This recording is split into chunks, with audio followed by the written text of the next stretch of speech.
9 ஆண்டு காலம் ஒடுங்கிய சிறையில் உன்னை துன்பத்தின் தீயில் இட்டு தூய்மையை பரிசோதித்தார். என் உடல் போனாலும் என் இன்னரும் தாயின் நாட்டில் இன்னலை தீர்ப்பேன் என்றாய், இணையிலா வெற்றி கண்டாய்.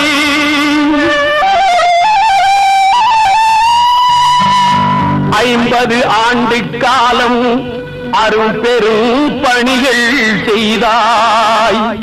தெம்புடன் மக்கள் வாழ தேசத்தை உயர்த்தி நின்றாய். துன்பங்கள் ஆயிரங்கள் சூழ்ந்து அவை வந்த போதும் அன்புயர் தலைவா உந்தன் அரும் பணி ஓய்ந்ததில்லை.